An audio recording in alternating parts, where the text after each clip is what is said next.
Namhlanje ngizobika lapha emakhosini, ngizobika impumelelo yaphambili. Ngizocela ukuba kukhanye izinto, kuvuleke imimoya ihlangane, usuku nemini iphakame amaphupho, kuvuleke inhlalo. Abantu esibakhulekelayo, esiphathanazelayo, abasekudeni, abakude kude, abasenkingeni, kwathi bangaphumelela noma ngithumela ama-SMS bathumela inkinga zabo, babona kube khona umehluko, babona kuvuleka into zabo. Ngibika bonke abukela bakhona emakhaya, Swaziland, Zimbabwe, America, South Africa, yonke indawo, Botswana. Ngithi makhanye into zenu babukela bakhona emakhaya. Ngicela amadlozi ahlangane, yonke imimoya ekhona lo mhlaba ihlangane, kusizakala abantu abaphila emhlabeni.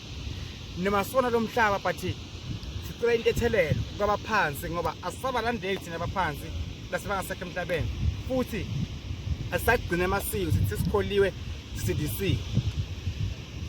Ngicela kuvuleke yonke into eyavaleka, umbukelo okhona ekhaya osekudeni la contact yavaleka, imali zakhe ngomsebenzi, ngathola abantwana, uyagula akasindi. Njengoba ngicela aphile umbukelo okhona ekhaya othembela kuNkulunkulu nakubantu abaphansi akaphile. Ngithembe into izawukhanya.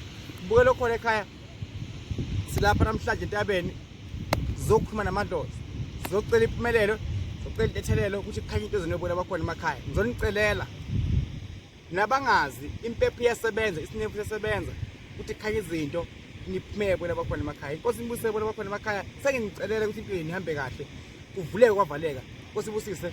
Ngiyabonga.